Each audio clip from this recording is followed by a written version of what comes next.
Y ahora, mientras llega Clara, porque la siguiente entrevista que tenemos preparada no se la quiere perder, que me lo ha dicho antes, voy a aprovechar para presentar a nuestra siguiente invitada, que se va a conectar en remoto. Se llama Cristina Aldea y es psicooncóloga.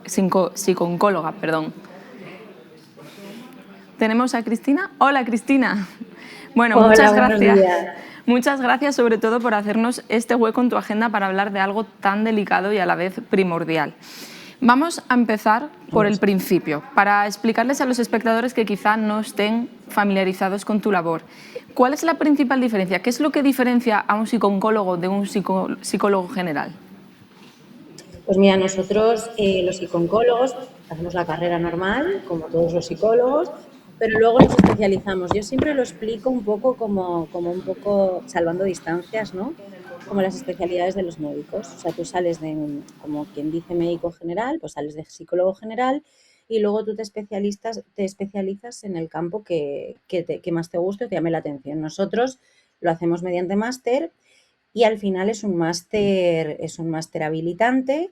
Son 2 años, uno entero de medicina, donde estudiamos todos los cánceres, cómo afecta el cáncer, toda la parte médica, los tipos de tratamiento, de qué está compuesto cada tratamiento, bueno, todo lo que sería medicina. Y en segundo curso, ya estudiamos toda la parte de intervención psicológica, tanto en pacientes como en familiares.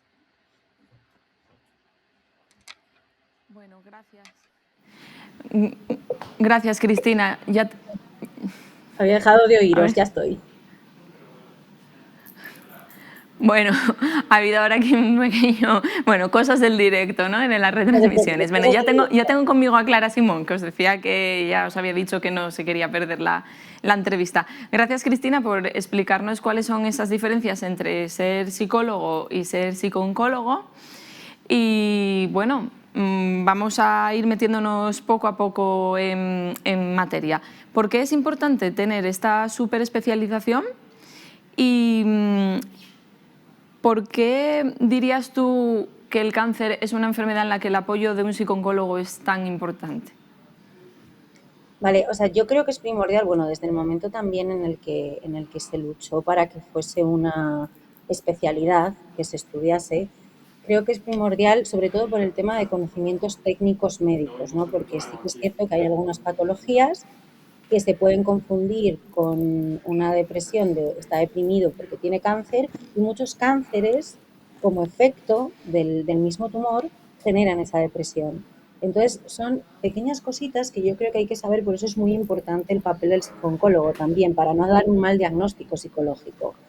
Y luego, por otro lado, es muy difícil trabajar con el dolor, porque al final estamos trabajando con el dolor, estamos trabajando con la incertidumbre, estamos trabajando con, porque yo siempre lo digo, ¿no? El cáncer lo tiene una persona, pero lo vive toda la familia.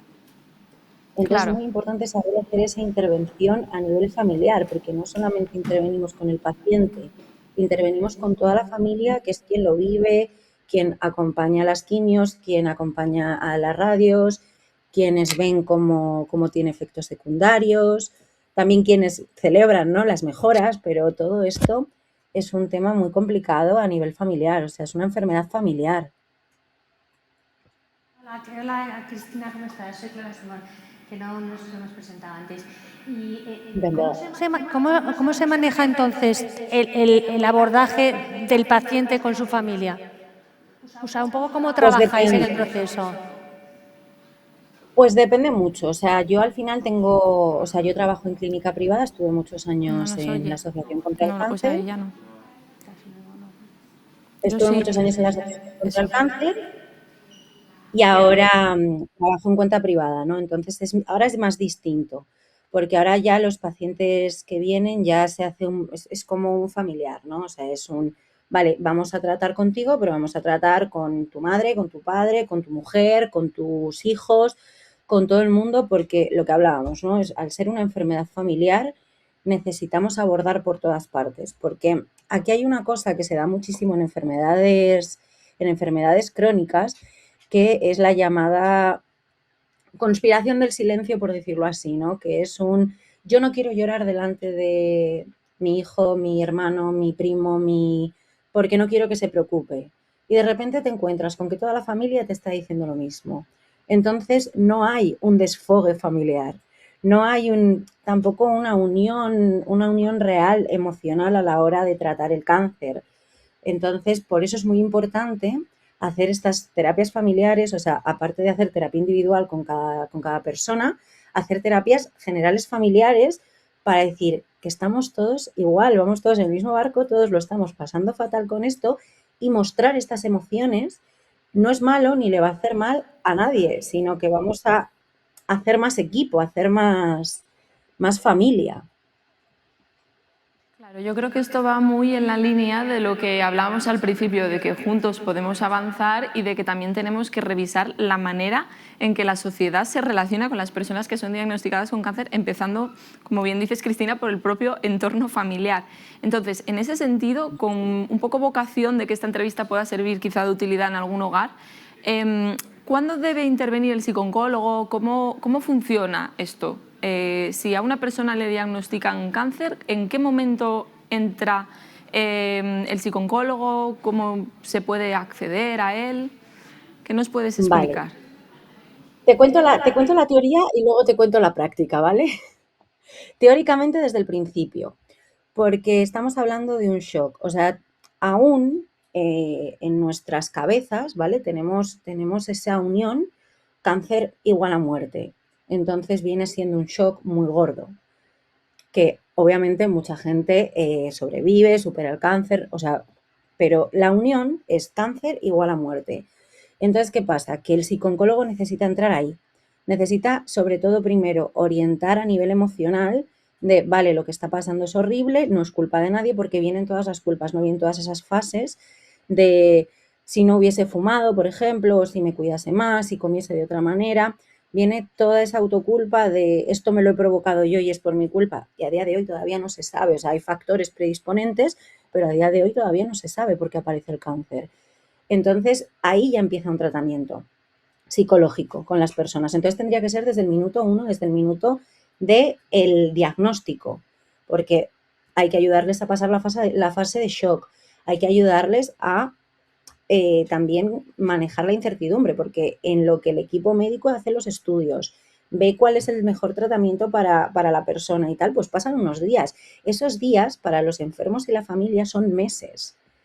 Entonces, ahí la figura del psicooncólogo es muy importante para paliar, calmar y decir, están trabajando en ellos, hay que darle tiempo a los médicos para que vean qué es lo mejor para ti, para tu caso y cómo lo van a abordar. No puede ser de un minuto para otro. Yo no me fiaría si es de un minuto para otro. A mí me gustaría que estudiasen mi caso. Pero claro, mientras estudian el caso, todo el mundo está como, me voy a morir, no me voy a morir, ¿qué me pasa, qué no me pasa?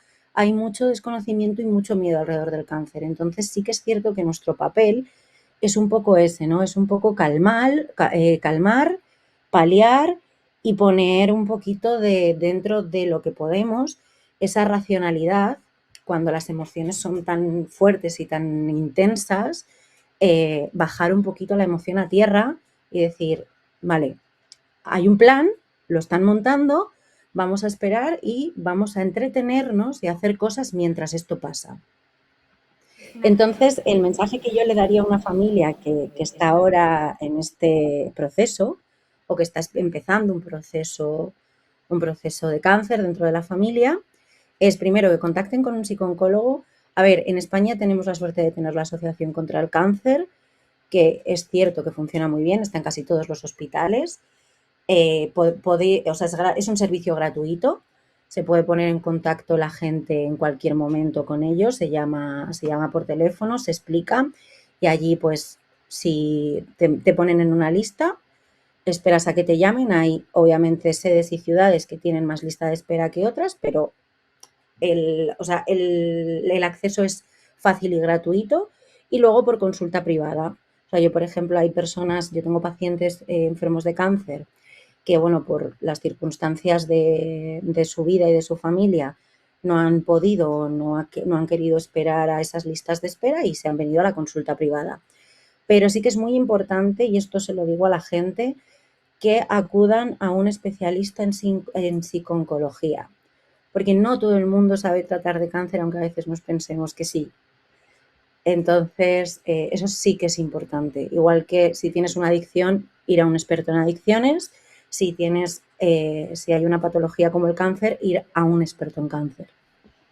Cristina, nos está contando las ventajas que tiene estar con un psicooncólogo a la hora de un tumor. ¿Qué papel tenéis vosotros a la hora del seguimiento de este paciente? Quiero decir, del seguimiento y el acompañamiento para poder resolver todas las dudas, todas las inquietudes que aparecen. ¿Qué papel tenéis vosotros en este seguimiento? Estamos constantemente al lado del paciente y la familia. Hacemos un seguimiento, depende de las necesidades, obviamente, pero semanal, quincenal, con todos.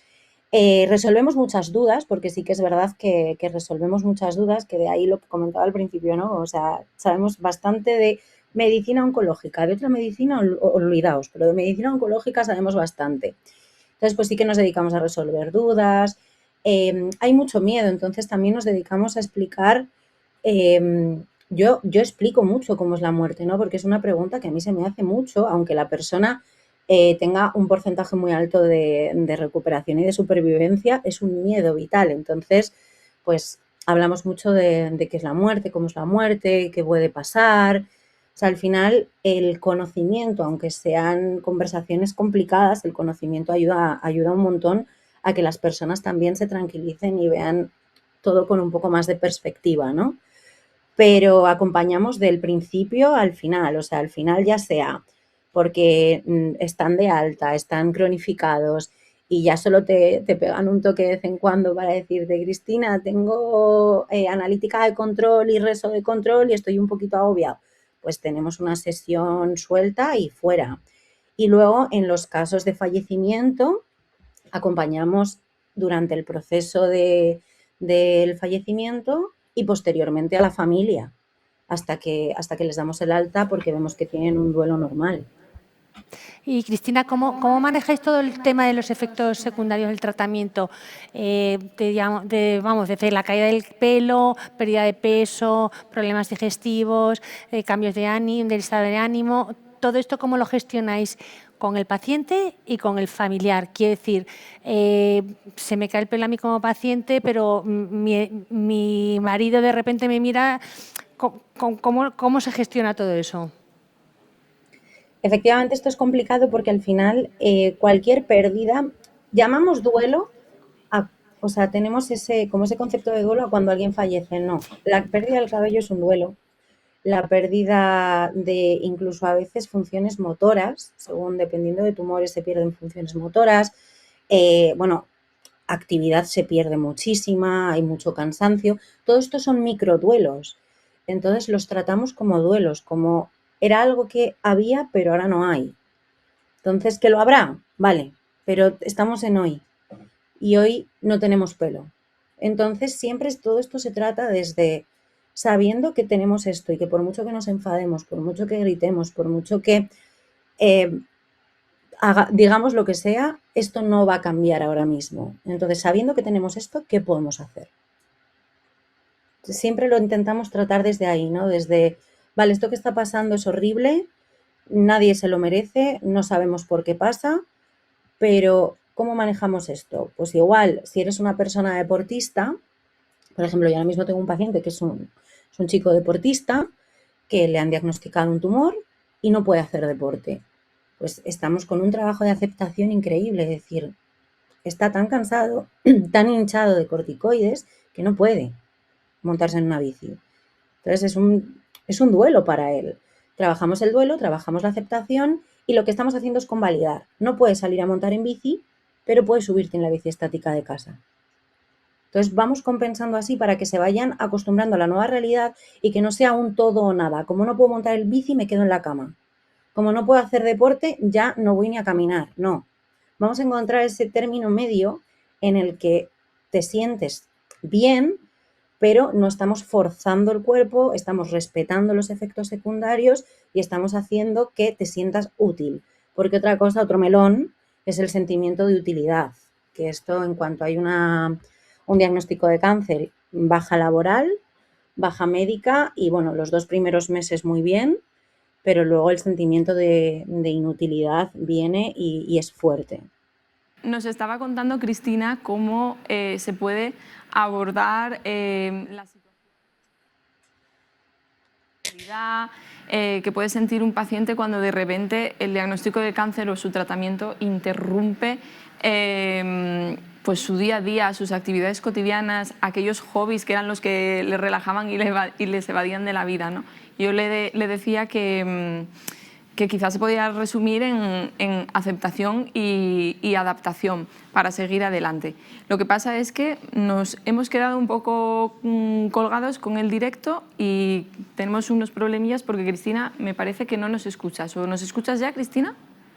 Ahora sí, ya bien.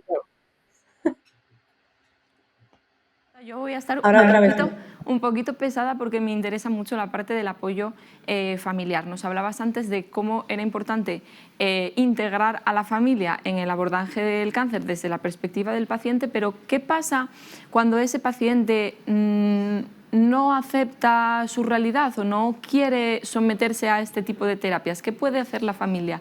Y por otro lado, ¿recibís muchos contactos de familiares que sean ellos los que requieran ayuda para sobrellevar la situación, para aceptar el diagnóstico de un ser querido, que siempre eso también es como muy duro, ¿no? Completamente. Bueno, la primera pregunta, ¿qué pasa cuando cuesta, ¿no? O sea, al final, date cuenta que lo que tenemos que hacer, pero ya un tema, o sea, ya es legalmente por un lado, pero por otro lado es moralmente, ¿no? O sea, si una persona no quiere someterse a ningún tratamiento, es completamente libre. Nosotros lo que hacemos es un estudio de ver si está en sus capacidades mentales plenas, obviamente, pero si esa persona no tiene ningún problema, no tiene ningún trastorno, no tiene ningún nada y ha decidido no tratarse, nosotros lo que hacemos es aceptarlo, trabajar con la familia esa aceptación, porque es la decisión del paciente sobre su propia vida y acompañar donde podamos o donde nos dejen, ¿no? Nunca vamos a obligar a un paciente a tratarse. Estoy hablando de un paciente que no tiene ningún tipo de problema, ¿eh? A nivel mental ni a nivel psicológico.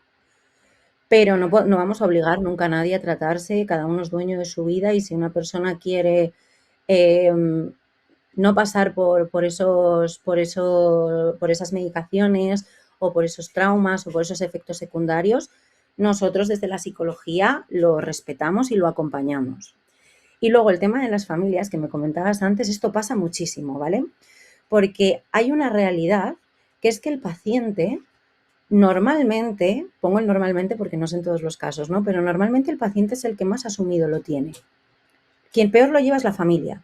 Entonces, sí, yo tengo familiares y no tengo pacientes. O sea, yo tengo familiares es que mi hijo, sobre todo madres, porque es muy complicado que un hijo tenga cáncer, ¿no? Porque si es un padre, si es un abuelo, es horrible igual, pero lo vemos como más ley de vida, ¿no? Pero el hecho de pensar que puedes perder a tu hijo es algo que yo no me quiero ni imaginar. Entonces, sí que vienen madres, padres, hermanos, hermanas, hablando de esto, ¿no? Diciendo, no puedo, o sea, no puedo no hacer nada. Que esto es como lo peor, ¿no? El hecho de, es lo peor que tiene el cáncer para mí. El hecho de que no puedes hacer nada, literalmente no puedes hacer nada para ayudar a tu ser querido. Tú no lo puedes curar, tú no puedes hacer que no tenga los efectos secundarios de los tratamientos. Entonces, lo único que puedes hacer es acompañar y acompañar es estar estático, ahí sentado, viendo a ver qué necesita y como mucho pues le puedes hacer una sopa o puedes arroparlo en la cama, pero cuando eres familiar no es suficiente.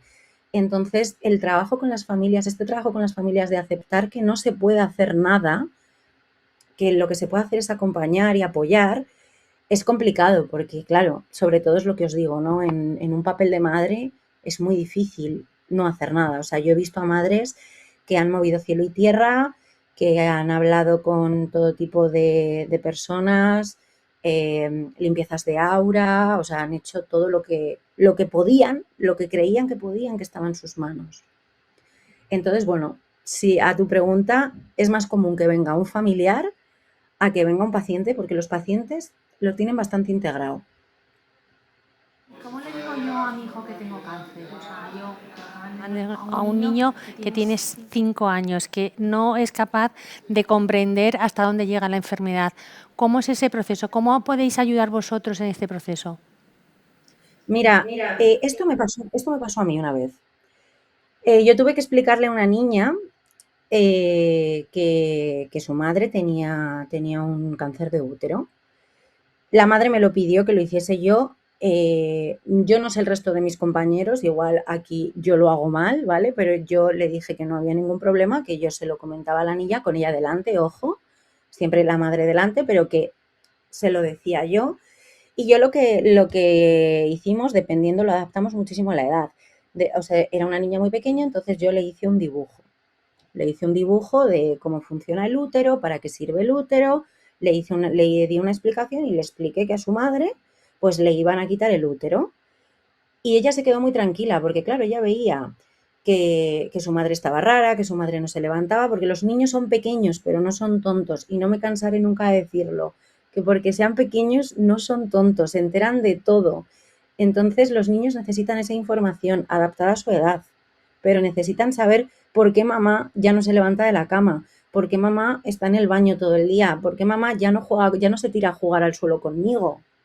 O sea, al final lo notan todo. ¿Y qué pasa? Que los niños, sobre todo eso, a los 5 añitos, ¿no? Como decías, se lo llevan a ellos. Mamá está así por mi culpa. Mamá está así porque yo he hecho algo.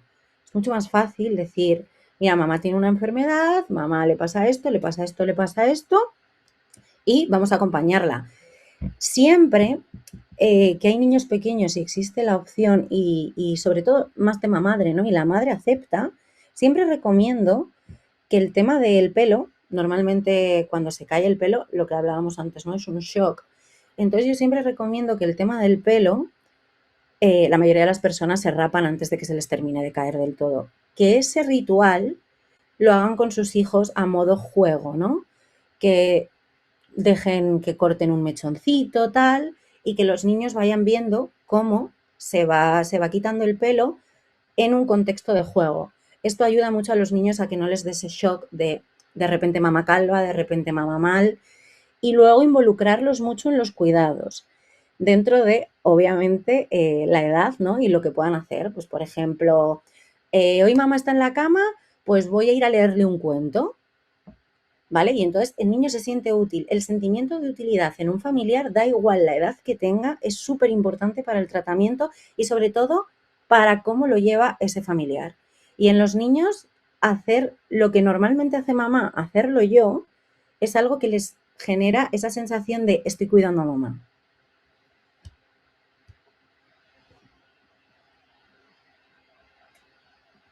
Vuelvo a dejaros de oír. Una pregunta más.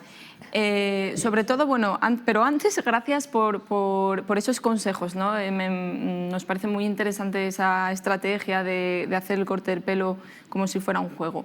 Te has centrado mucho en los niños pequeños, que en realidad es por lo que te preguntamos, pero ¿qué ocurre cuando se trata de un adolescente? Cuando hay que explicarle a un adolescente cómo se lidia en esa edad tan complicada con posibles sentimientos que puedan surgir de rabia, de rebeldía. No sé si tienes algún caso o alguna cosilla que nos puedas apuntar, algún consejo que podamos dar a personas que se puedan encontrar en esa situación.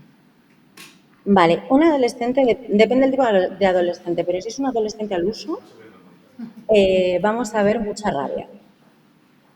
Entonces hay que dejar que saque la rabia. Hay dos maneras de sacar la rabia, escribiendo o golpeando.